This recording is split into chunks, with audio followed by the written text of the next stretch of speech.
I think that against TL, they were very effective at attacking the bot lane. I think that G2's bot lane has been their bigger weakness, and I would love to see Clid down there. Some final thoughts as the teams load into Champion Select, and with that, we're going to toss it over to our casters for the call. Thank you very much, gentlemen. We are into Champion Select for this rematch between SKT and G2. First ban coming through of this one is going to be the Taric from the side of SKT, so obviously not looking to play the Taric Sona here again, as Ryze is banned out by G2. You heard the Des talk about it. When you're red side, it really hurts to give that one away on first pick to blue. Certainly does, and I think that a lot of lessons being learnt from the first time round, because we can see Sona Taric being taken away, but also just a lot more focus being put on the solo laners. They mentioned it on the desk. Morgana ban just made little to no sense at the best of the time.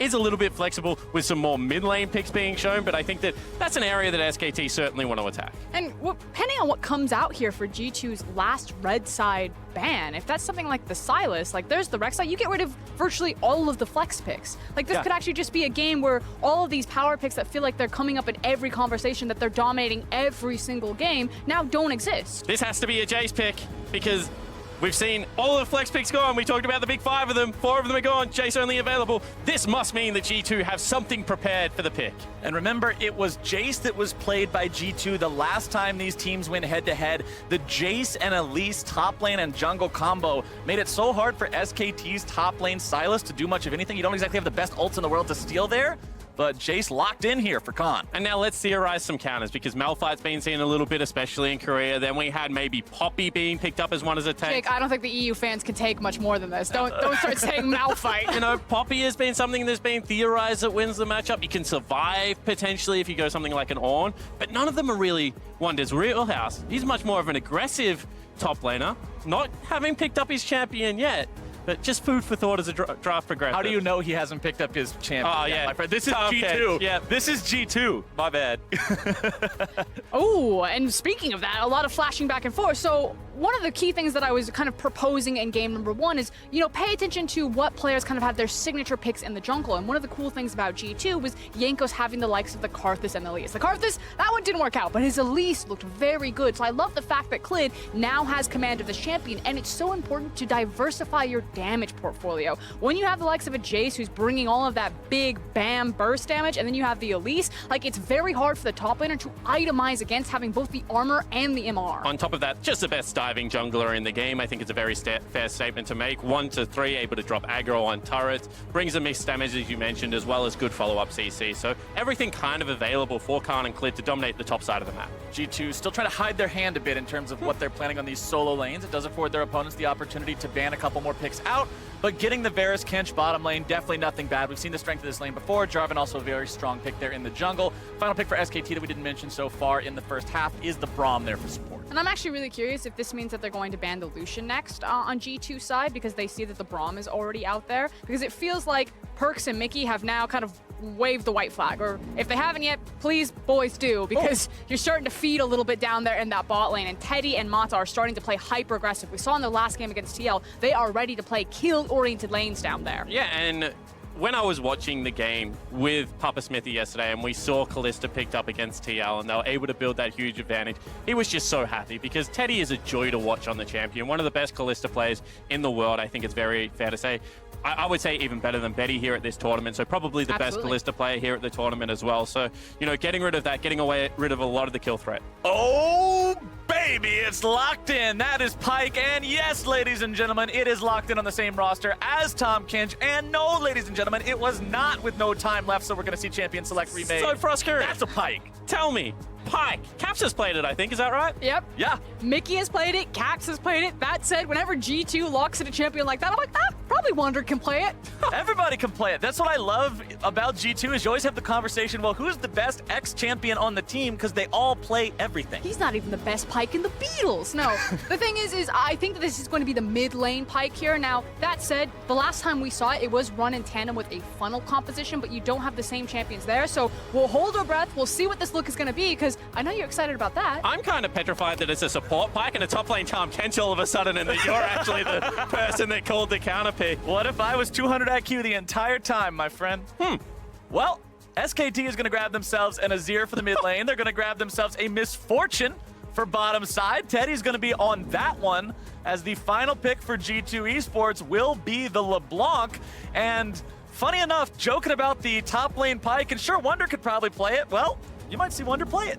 I want to just wait until 20 seconds because I've also seen Wonder play LeBlanc into the top lane. So I'm gonna look over at SKT. What do we got? We got a nice Misfortune down there. Again, very dominant 2v2. MF is such a difficult champion to deal with in the lane phase. If you haven't kept up with her build paths, her level scaling, she usually likes to max W now, and she'll start with W in lane and then abuse that movement speed through the strut to really get these cheeky pot shots off. Yeah, you're going to see press the attack into Blade of the Ruined King, most of the time into pure lethality after that. Ultimate still packs a punch, but as you mentioned, it is that lane dominant focus. When you start changing up the draft, when you've got a Pyke top lane coming into Summoner's Rift, you abandon the early shut down the Pyke strategy that you thought was going to come down. You start camping around Teddy and Marta. They've got a great bottom lane to do it. Solo queue players, brace yourselves for what is to come, because G2 is once again rocking the meta boat, throwing Pyke up there into the top lane. Should be fun to see exactly how they're going to use this one. For those of you that did not watch the LEC playoffs, the final there,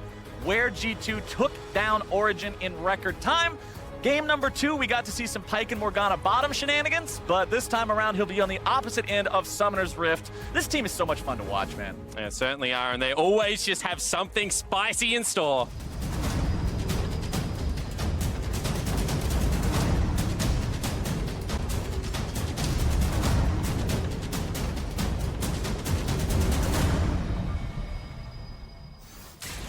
Here we go, the rematch of the battle for second place. So many people looking forward to seeing these two teams go head-to-head. The last time, many fans were shocked to see how quickly G2 took down SKT, how effectively they did it. But now it's SKT's chance for revenge to come in and find themselves another win here, bring themselves up to sitting in second place. Remember, G2 did drop that surprise game to Fongvu Buffalo earlier in the day today, so SKT has the chance to snatch that spot away. And you can see full invade coming across, trying to secure a split map here for SK Telecom. However, G2 potentially looking to fire back here. Now, I'm sure none of you are surprised to find out this is Wonder's first Pyke game of the year. It's Teddy's first Misfortune game as we get into a level 1 brawl. The flag thrown over the wall might as well be the white flag as everybody just surrenders and walks away. Okay, so now I know a little bit too much about top lane Pyke, because there's an Oceanic top laner called Pabu that came to All-Stars, and he beat Rookie, and he beat Faker, and he beat Double Lift, Yeah, and he did all those great things. the Pabu takedown of Faker. That was a pretty cool moment. And then with his newfound fame, he came back and trolled all of Oceanic solo queue with like 380 Pyke games or something like that in the top lane. So How's this Jace matchup? I don't know, but obviously, can we get Pabu on here? G2 think that there is something here, because I've talked to Vedius and I've talked to Deficient, I've spoken to yourself, Froskuren, and one of the things that is applauded about this European Hope is their ability to find counterpicks where other people don't think there is one. And in that same vein, they also ran a Vayne into an Akali and got absolutely blasted. So I'm just on the other side. Creativity is a double-edged sword. That is absolutely a fact here. We'll see how this one plays out as Khan will, as you would expect, take control of this lane early on. Wonder if It's he's working back. out. He's like, all right, don't point the hammer at me. I'm just gonna relax. To be fair, of course, Jace gets to do that. Not many champions in League of Legends start with multiple abilities at level 1 because of how he can change between cannon and hammer form. All right, I want to keep track of how the junglers decide to play this one as well, because Pyke is actually nasty for gank assist. The ability to have both the pull as well as the stun to follow up. When you have a jungler like a Jarvan, means you can do quite a lot with that one.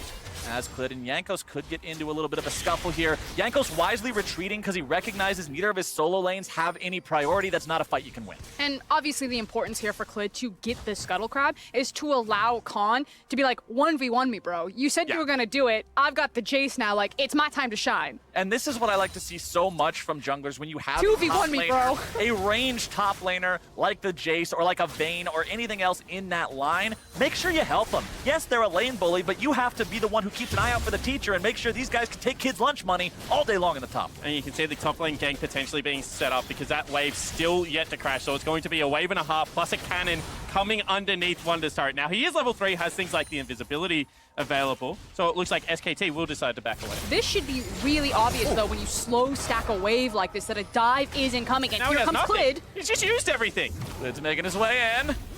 CC coming through, looking to find the damage. A little bit more will do it. Remember, Clid's able to drop the aggro, and there you go. Repel will dodge the turret shot, and SKT walks out clean. Caps is going to walk on over, but he's going to be taken pretty low himself. Will lose the clone there. Clid looking to make the flash into the cocoon play. Caps seeing if maybe there's something else to do in retaliation. Clid taking an extra turret shot means he could be in some trouble here. Wonder coming around looking to maybe make something happen. Caps still in pursuit. Flash into the chains, and here comes the damage. Repel's taking you nowhere. Nice job from Caps to be able to join the top side, but Faker looking for him now will force him away from the mid lane wave. And that is so many resources expended to try and get a cheesy counter pick ahead that I would say ultimately failed. Yeah, and now the question is, does it get back into the game? What happens to Pyke now at this point? Is it just completely done? Caps is looking to find some damage onto Faker here, recognizing how weak Azir is early on, trying to get some good trades. Wonder weaving that Bone Skewer in there to find the pull onto Calm, but not going to get a whole lot of damage out of it. And you know Calm wants to win lane. He's gone back, he's got himself the double battle blades there in the door, and he's got himself a refillable potion as well. Gonna start stacking some longswords for himself. And I'll be interested to see now whether this is Clid. Hold that thought. Nope, no, we're good. Continue. We're good. Whether this is Clid now, just focusing on his misfortune lane, you know, trying to get Teddy and Marta in a winning position, or whether the continual camp takes effect. And I do want to quickly peek in on Teddy. I was checking what he was maxing right now. He's currently level 3. He has 2 points in his W and 1 point into the Q, which is kind of interesting because normally you take the W and then your E, or at least one ability in E, because you make it rain the back caster creeps and then get them low enough that you can look for the double ups off of them. And now I've actually seen this a little bit more in Korean solo queue becoming popular, where you just don't take E at all because it is such a mana drain that you actually just start taking points in QW the whole way up. And E is actually not taken until both skills are maxed out. Not really all that useful in a Braum lane either. And as we're talking about this bottom lane between these two squads, let's remember that when they played the first time, it was actually a 2v2 kill onto Mata's Nautilus for first blood that Mata started. He goes in, gets himself punished. It's not a good spot to be, and G2 end up taking that one. I expect SKT to play more carefully this time around in the bottom lane, but they're looking to play more aggressively in the top side here yet again. Wonder underneath turret, but Jankos is there. A ward will spot him out. That is so cool there from a top lane Pyke. He's basically a souped up Garen, and how he's able to re-get his health back. You know, Garen, he's got his passive, he takes some trades with you, he steps back, and he just comes back full health into the lane like 5 minutes later. Pyke literally just dodges back into Fog of War, and then comes back to the tower full health. Sure, but if your counter pick is down 22 CS and It's cool, sitting under Spawn, its it's turret, cool. I will take the success of what is happening in top lane over the cool factor of running Garen in a comp game any day of the week. Look at his gear back. This is the difference between players who play MMOs and wear the gear that looks the coolest and the guy wearing a bunch of goofy stuff. He looks like a hobo, but he's got the best stats for the PvP. That's the difference between my two color commentators right now. But right now, we've also got to be worrying about Khan. Trying to get himself away here. Jankos goes for the flash knockup from the EQ combo. Not going to get it. Instead, going to be thrown into the cocoon.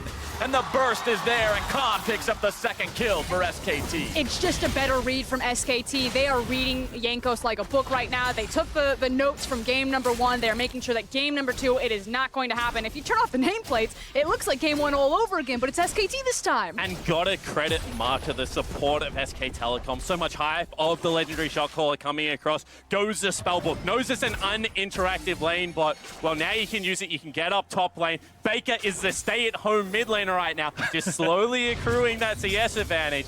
This is just a great bait from the SKT lineup because they're all there first. Yep, like you said, they've got the numbers advantage. Clid made sure he had the control ward and then just perfectly lands that cocoon and deletes someone from the map. Not just well played by SKT, but a misplay by Jankos, not managing to get the knock-up portion with the flash there in his initiation, seals his fate. And now you've got yourself a support top, Pyke, because he's down 2 kills, he's down half CS, he's starting to lose his turret. So I wonder what the bailout play is now. Can you get him around the map? Can you open up some of those roams? Because it's looking very ugly so far. I mean, I've seen carry Pyke, I've seen support Pyke. It all builds the same stuff. He's still gonna kill people eventually. Well, you would think, but right now he's in a pretty rough spot, and Clid's looking to make it even rougher. Wonder going in, not going to find the Bone Skewer, and now that all the spells have been used, it doesn't even matter. The CC is not required. Along came a spider and found another kill. Easy money there for SK. Quick, someone pull up Grab's Twitter. What's the apology this time? Oh no.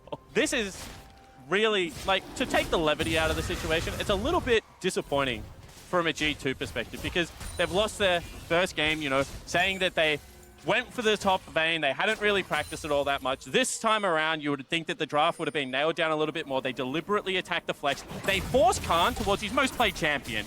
He's a very good Jace player. You knew it was coming. He knew it was coming. Yep. This is a counter pick they have very much prepared, and it is in such a hole. Skill shots missed there, and he still died without any response. Faker trying to fight 1v1 against Caps here in the mid lane. And I do want to point out, specifically because Froscary mentioned that all the Pikes always build the same stuff, we do see the Tiamat early on, because he needs some wave clear. He's like, well, I'm stuck under my turret the whole time. I might as well try to kill some of these things. So he's going for a farm. Help me. He's just trying to clear him out of the way. It's a rough way to be right now for Wonder in the top side. And look at Khan's inventory, 300 gold off of being able to complete the first lethality item. So here's how this is gonna go. Anytime Jason and Elise land on Wonder, he's gonna pop like a balloon at this point. And I'm curious how many more attempts G2 are gonna throw up towards that top lane to dig this guy out of the hole that he has put himself into. Because it's creating deficits elsewhere, and whilst right now Caps does have that kill to his name, so it would probably be equal gold, he's down 20 CS. He's starting to lose plates in the mid lane. Top lane gank. All right, here we go. There's some of that CC Wombo combo I'm talking about. This could be some good money coming in for the side of G2, but a nice flash away will deny that ulti kill from Pyke. That stops not only the normal kill gold, but the bonus you would get from being able to have the assist. And that's the shutdown credit coming in for Jankos. But we can finally see how this is supposed to work. He knew he was going to get pushed in. Yeah, he's got the Tiamat, but you just make sure that you can get behind him, follow up with the stun. It makes easy CC for the flag and drag, and then hopefully that Pyke ult lands. Now we might have a fight coming around Dragon. SKT trying to go for the Mountain Drake. They will manage to secure that one. Chains of Corruption already going to be down, but that is a nice bullet time. Putting a lot of damage into the G2 health bars. Clid wanting to go after Caps. Going to have to settle for a nice plate of frog legs instead. Mickey goes to a watery grave, and SKT take the objective and a kill. Yeah, but he saves his mid lane. A very good eat there by Mickey. But you just walk into a Dragon Pit after making a play on the other side of the map and get decimated. Lucky to only escape with one death. Want G2 to continue to double down around topside, because fighting around Dragon without numbers can be risky. And here's the thing, not a lot of people really count for the MF. You don't see her a lot in competitive play. Yeah, she was played a bit into Japan, but the LEC, she was invisible. See if Wonder can make this one happen here again on the top side. Khan going to be thrown underneath the turret, taking a lot of damage, and this will surely take him down, or will it? Jankos trying to catch up here. Caps wants to come in. He's got the mop and bucket. Janitor Caps, can you clean this one up? Over the wall goes Jankos. Khan still trying to get himself away. Using the stopwatch, that's not going to do it. Instead, just ends up wasting that very important cooldown. Won't get another one of those, and G2 finds yet another kill. Yeah, and G2 are throwing the exact same punch repeatedly. They don't care how far Pyke was put down behind, because he's a facilitator for the rest of his team to pick up these kills. Faker now in trouble, potentially. He's got help nearby. Mata making those rotations around the map. As you already mentioned earlier, Spawn, bottom lane wasn't exactly the most interactive thing in the world. He's pretty freed up to go around and do whatever he needs to do around the map. Blade of the Ruined King completed for both of these 80 carries so far, so those guys will hurt once we get into the team fights. And goes around from the side here, but Mickey Axe gonna be the one in some trouble. Stunned up, locked down, goes into the stopwatch, keeping himself alive, gonna be going golden.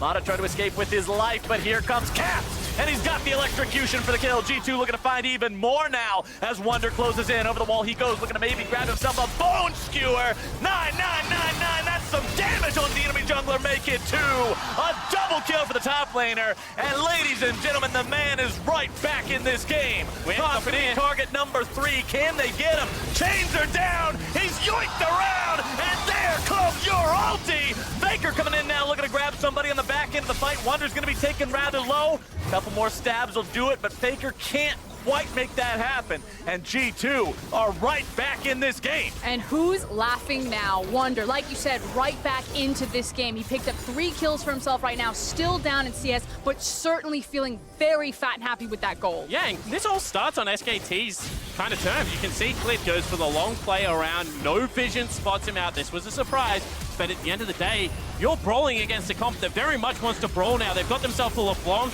the Jarvan, and the Pyke. They're online already, and they just continue to run down SKT. And that was a classic comparison of your team's stopwatch versus the other team's stopwatch. We saw Khan use one earlier for absolutely nothing, and you see Mickey X use one right there that results in so much going the way of G2. These are not just kills. Remember, the reason the gold swung so hard for these is because you're effectively getting double gold for each kill because they all came from a Pyke ultimate. That's 3 bags of your cut going over to these different players, and everybody's rich all of a sudden. And G2 just sticking to the game plan. They need it to be bloody. They need it to be action-packed because at the end of the day, you're playing against something like an Azir that just scales so well. So they, even though Wonder falls behind, continue to make plays around and continue trying to build him back into the game. And now we're right there. It's also the genius of the rest of the composition. The fact that you have a LeBlanc, that you have a Varus and a Tahm Kench, where else can SKT really penetrate that onto the map? LeBlanc's mobility to keep her safe into the lane, as well as the fact that Mickey is just going to keep Perk safe. And you see, again, jungler's bottom. Just sticking to the game plan, and Cap's looking to solo out Faker. Not gonna find it though. Faker with some fancy feet, getting himself out of the way from some of the damage coming through from Caps there. Faker still wanting to get himself home. Has barrier if Caps tries to go in and make something happen here. Caps won't get it there. Very low on mana at this point as well. Probably won't be able to find this assassination attempt. But here comes the reinforcements. Abyssal Voyage going to be canceled. Mickey not wanting to go in any further, seeing Mata. Yeah, great bullet time actually from Teddy to stop that ultimate. Of course, any damage registered is going to take it down. Jankos and cleared. Jankos still looking to find that spider. There we go, but Khan's gonna be here now as well. Abyssal Voyage coming back in. Remember, they didn't use it all the way before, and now SKT is gonna be in the wrong spot yet again. From 0-2 to rampaging. Wonder is making this Pyke sing. This mobility and hunting composition from G2, the reach that Pyke has, the reach that Jarvan has, that LeBlanc has, the ability for G2 to instantly be on top of you with so many members must just be suffocating to play against. You need to know where they are at every single split second because suddenly there's like 3 to 4 to 5 people. Because it's like, okay, we got Faker out. We're okay, we're just chilling. Okay, Jankos is engaging on us.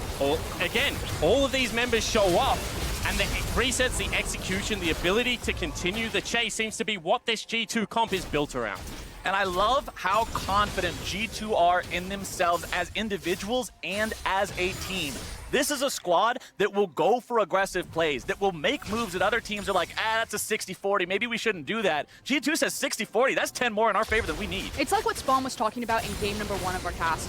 It's this idea of the creativity, that they don't play standard League of Legends, that they will change up the tempo of the game, the course of the game, and they will force you to play reactive. They will force you to play on their terms. And now how do SKT wrest control of that back in their favor? Because we saw, some crazy comps come out in the LCK finals. Griffin really chucked the kitchen sink at SKT and they withstood it. They were able to scale. They played a lot of similar compositions, control mages with some early game flair. And they got themselves to the point of the game where they were very, very comfortable.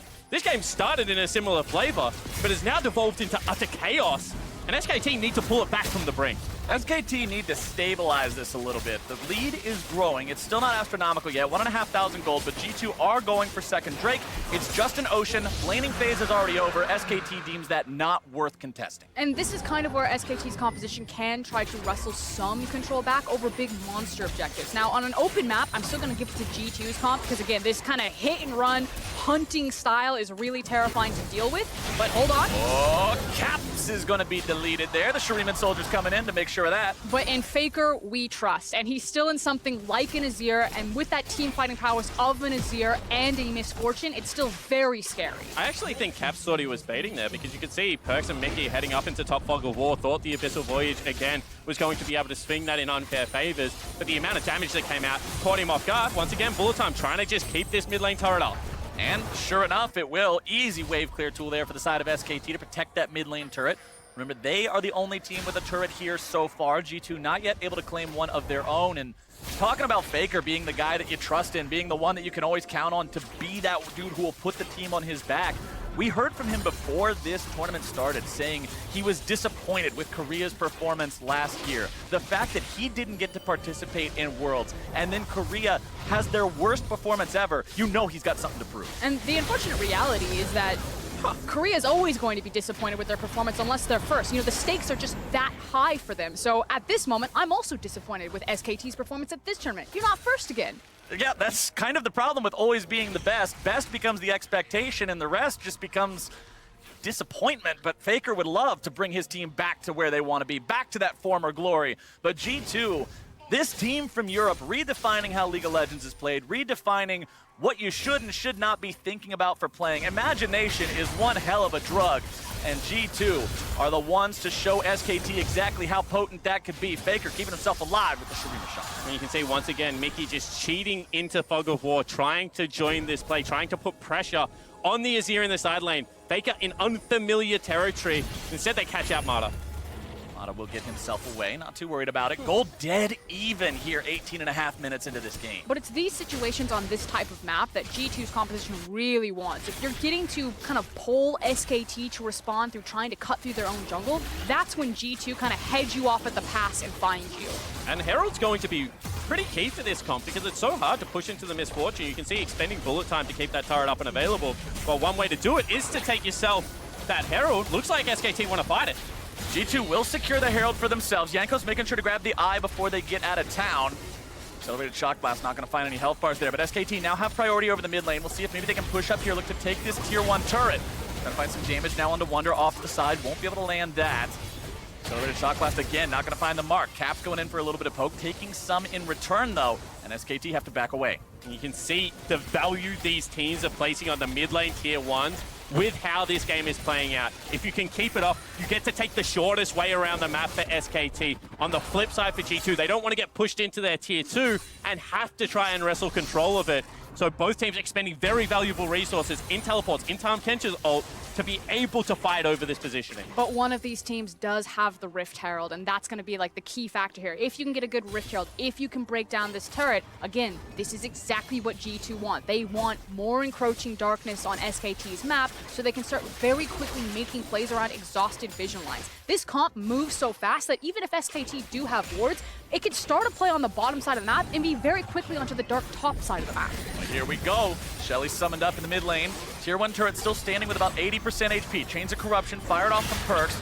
Make their way onto Mata. He's going to be pulled forward by Wonder, but nothing really else they can do, and the Rift Herald finds very little success. But Cap still gets to be able to push in topside because SKT need to continue to deploy towards that mid lane. Faker can no longer go with him in this side lane. They're going to let it fall. They're going to try and look to contest around the Infernal Drake that's coming up. Wonder trying to grab the pull there onto Faker. We'll move him a little bit forward, but that's not going to be enough. And SKT will strike back. They'll find their third turret of the game. That's the last link in that outer turret chain, now shattered on the side of G2. And you applaud the craftiness of the veterans. This game looked like it was so heavily SKT favored. It started to be brought back, but you can see now SKT not playing G2's games anymore. They've said no, something that, you know, TL struggled to do last game, and trying to get it back on their terms. Yeah, their ability to pump the brakes there and now gain so much access over this jungle. And as long as they can keep this controlled, keep this slower pace, set up the fights that they want to take with the Azir. Because remember, you need to rotate him into areas, make sure that he can get his sand soldiers out, and start outputting a lot of his big DPS. That being said, you've got to be so careful up against a reset champion like Pyke when you're in these corridors, when you're in these spots where somebody in the wrong position could lead to everybody all of a sudden falling down. SKT have priority over the Infernal Drake, and they'll just blast it away in the matter of seconds. It's going to be a nice damage bonus onto them as the game moves forward.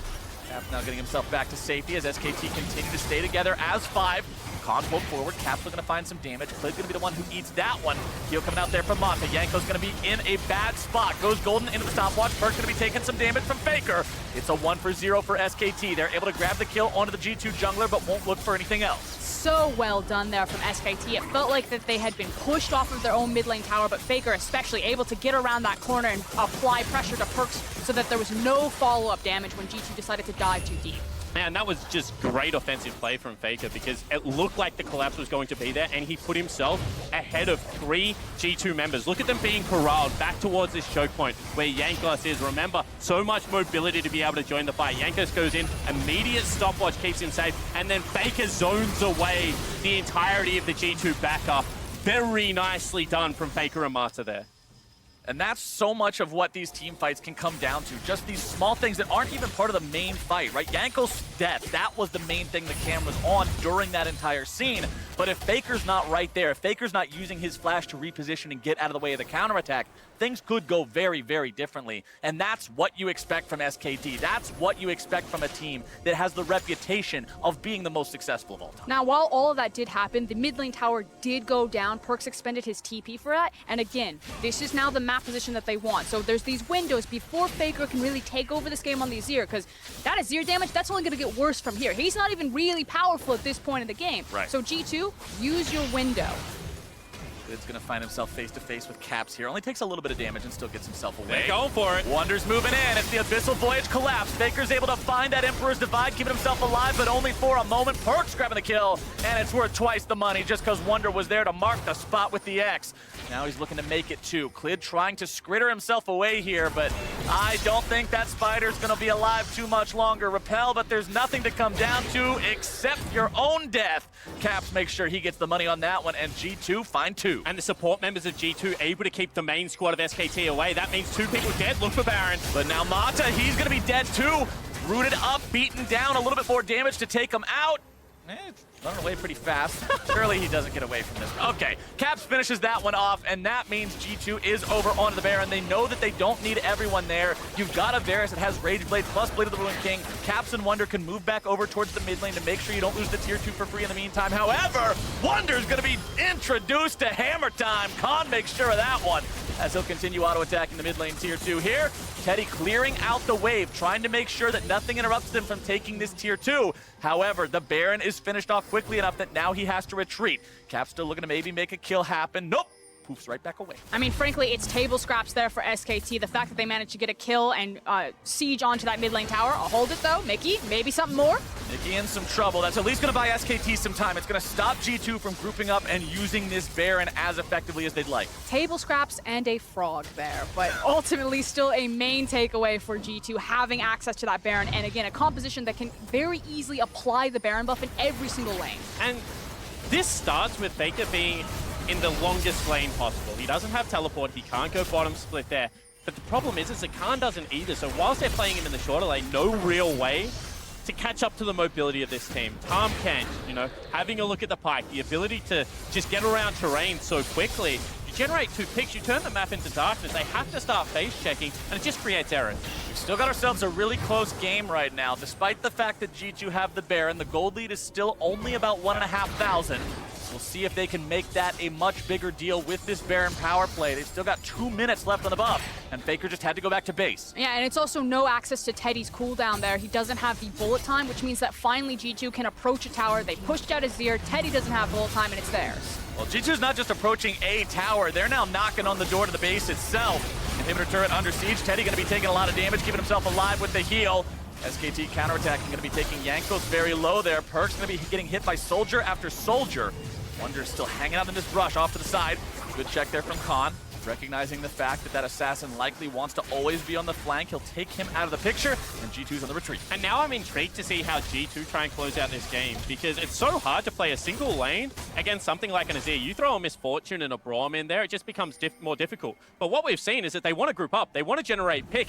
They are better when they are all 5 members on the same screen, so it will be maybe Caps is a split pushing threat that they're looking for, but it'll be interesting to see how they actually close this one out. Yeah, it's about the tempo. You know, if SKT make a mistake and G2 can find them, rip them apart, and then snowball that into objectives, that's great. But again, there's a huge window where SKT can pump the brakes, slow down the pace of the game, and kind of hold that last bastion of hope on their inhib, because it is more difficult to siege without Baron. And then this game starts becoming about the Elder, about the second Baron, about big team fights where G2 can get a hold of SKT. But for now, it should be about taking all the free gold on the map, right? You've got 2 tier turrets out of bottom lane. I'm not looking to defend that if I'm SKT, although Khan has stuck around here and might be in some trouble. Khan underneath the turret, 1 versus 2. Jankos trying to initiate there, but a good flash from Khan to escape the follow-up stun from Wonder means he is going to stay alive for now. However, help is still a way away, and that means it's too dangerous to stick around underneath the tier 1, especially with Caps moving around in here. That's another turret secured by the side of G2, brings him up to 4 total, bringing that lead almost up to 3,000 gold. TP coming into the bottom side. We're going to use that last 30 seconds of the Baron buff. Faker makes his way into the fight now. Khan going to be thrown up into the air. Redemption coming down. It's a double kill over to Wonder immediately. Bullet time will not be enough, and G2 grabbing 2 for free there should be their green light to take out this tier 2. And you saw the confidence of which Jankos just stepped forward right there, started the fight on the Jarvan, and that was the mistake from SKT. It doesn't mean the base, but again, it means another objective, a bit more gold into the pockets. And the ability to expend crucial cooldowns to generate these fights is so impressive from G2. That was once again a teleport into an immediate ultimate. Khan caught out of position. Marta tries to save him. cannot they both fall down? SKT are reeling from this. You can see it's actually Khan in the brush, trying to recall, trying to position aggressively, gets tagged up. Back-to-back mistakes from the top laner of SKT, and G2 rails them for it. And you can see this fight right here. They're able to find those kills with the Pyke ultimate. Pyke currently has 6 kills, 5 assists, 11 put together. Let's say only half of those are from the ultimate. That is still 1,800 bonus gold, which is almost half your lead. People underestimate and even forget about how much money this can provide for your team, and it's a huge reason why they were able to bounce back after the poor start. And this is a reminder that this Pyke can be flexed in triple positions. I don't know if Jankos can play it. Maybe it's a possible quadra position on this G2 80 roster. carry Pyke. Let's go penta position Pyke. Exactly, and it's so devastating to champion. Again, he's not even the best Pyke player in G2's lineup. Well, G2 now has themselves a nice 4,000 gold lead. They'll look to take down this last tier 2 turret standing in the top lane on the side of SKT. After that, it's base and base alone. They could be able to break that one open with the next Baron spawning here in about 1 minute. Both sides with 2 Drakes under their belt here as well. Take a look at the items coming online. Faker's up to 3 fully completed items plus the boots. The Azir's getting towards that danger point where just a couple of moments with some Sand Soldiers can shred anyone. But you need to get there first. You need the ability to set up, gain control of the map. How do you do that? Look at all the vision that is currently in G2's favor. And then when you base check into a pipe, when you're base checking into things like Tahm Kench, it's just so scary. The lights are out on Summoner's Rift right now. So yes, Fake is strong, but where can he stand and deliver at a team fight? Because they're just going to get picked off. This is guerrilla warfare right now from G2. And it feels like it means that they're going to be held at the base gates here, that they're just going to have to wait for G2 to eat up more and more of this map. They'd have to work very hard collectively as a team to even approach into this Baron area, but there's always that last hope defense there. You know that they're going to have to come to your Nexus, and that could be the final spot for SKT. Well, SKT does not want to concede a Baron for free. They know it's spawning in about 15 seconds. They want to make something happen here. Mickey getting himself away, has to pop the redemption just to make sure that SKT doesn't want to follow it any further. Wonder's in the bottom side, providing a split push threat. He has his TP ready to go should a fight break out. Pentaflex, split pusher, assassin, he's got it all. Khan is... 1v1 artist. Yeah, honestly, he took Khan down to about half HP there. And remember, Wonder does a lot of damage with that ultimate. You've got to be so careful about the threshold. Jankos into the middle now. Faker looking to keep himself alive. Caps over the wall, trying to find the damage onto Teddy. Clid looking to find the damage in return onto Wonder. Going to be bursting him down. Caps barely getting himself away. G2 has already lost one, and it's a pretty important member. SKT have won the fight so far, and they want to see if there's any more they might be able to find. Lana wants to lead the charge. Shield is up, trying to maintain that unbreakable. Bullet time comes out, but a nice flash away along with the cleanse from Mickey X. Means that he's not going to die today, not yet. Perks will take down that Shurima Sun Disc there in the mid lane, and SKT will walk away with their minor victory. And the chunk onto Khan looked to be the sign there for G2 to try and start another one of those team fights. And Jankos' job is to just pop everything and fly into the backline. But the positioning and the summoner spells this time from SKT utilized much better. They actually win the trade. And on the end, I thought it was going to be a breath of fresh air for SKT, but G2 immediately turned to Baron. G2 going after Baron as Clid is forced to go into the repel. You kill that jungler, you're in a good spot, and G2 will send their mid laner on a killing spree. They're bringing in the TP from Wonder. They realize they now might be in a spot to potentially just win this game right here. Khan is taken out. Faker is isolated. He goes in to find himself a single kill. He won't be able to find a second. Caps now has to try to just avoid the damage follow-up there from Teddy. 2 left alive on the side of SKT. G2 with multiple members still ready to go. Wonder coming around from the side. He has the ulti ready, and he's found his way onto Teddy. The damage comes down, and X marks the spot!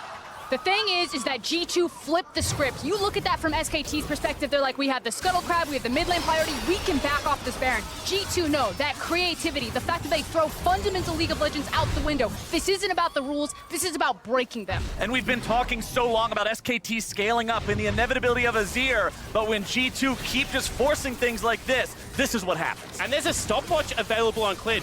Not used there. Falls down. Doesn't mean there's an overcommit.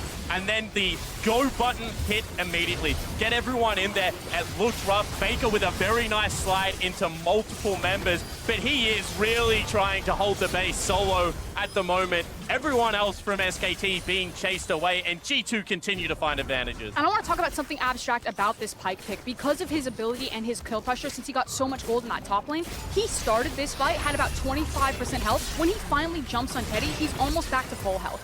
against a Korean team who is known for their control, who is known for their vision. It's just so exhausting because of how long Pyke can stay in these fights, how long Pyke can stay on a map, and how many times he can continuously pressure things, and when he doesn't have to reset like a natural champion. And as G2's creativity has not only got them back in the game after a bad start, but continued to build a lead all the way through, I'm remembering back to SKT in their finals of the LCK just this split, playing against Griffin, playing against creativity in the form of the Taliyah Pantheon, falling behind early, but then saying, okay, we've got the more traditional comp, we can outscale, we'll win later, and sure enough, they did. That game one, they were behind for a long time, and they came back and won, but G2 is coming across as a whole different monster right now. They're not just creative in draft, and then they run out of gas. They are creative from start to finish until a Nexus pops, and right now, SKT is getting dangerously close to that point. And they're courageous enough to stick to the plan. You know, it didn't work early, but it's working now. Continuing to attack multiple styles of the base, trying to force SKT into a rare mistake.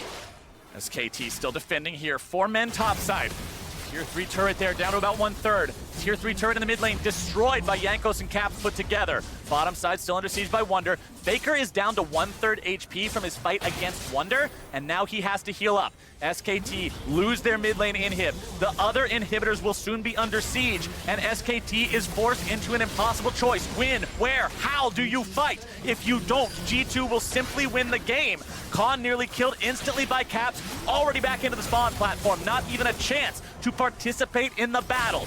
2 inhibs down. Third one is now the target for the side of G2. Caps maintaining pressure and Baron buffs on the other end of the base, making sure SKT can never focus their thoughts on one single place for too long. G2 still looking for more. Wunder in that Phantom dive, trying to find something. Khan's gonna be taken down! Caps goes unstoppable, and G2 is surely looking for the win right now. Inhibitor number 3 under siege, Mana trying to get himself away. Glacial Fissure to stay alive, but the damage still comes through. Clip finally popping the stopwatch, but it's all too little, all too late, and G2 are on to the Nexus turrets. Those are down. Faker makes his stand, but he'll be buried beneath the X. G2 will repeat the success of the first round robin and take down SKT.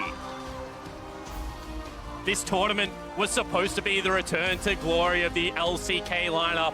SKT coming in to defend it, but in back-to-back games now, the European hopes have drafted creatively and destroyed SK Telecom. It's not a best of 5. It is just 2 best of 1s, but it is a very dominant showing for G2. They are clearly the second best team at this tournament, and now the question should be asked, is a best of 5 enough for Korea to get them over this squad if that's what it turns out to be? Because this G2 just took down Olympus. And we saw for so many years during the Korean golden age of League of Legends when SKT was it. When they went to a tournament and the question was always, okay, we know who got first, who's fighting for second? That's what we're really looking at. Everybody always copied them. It was always, oh, everyone else is just trying to beat the Koreans at Korean League of Legends.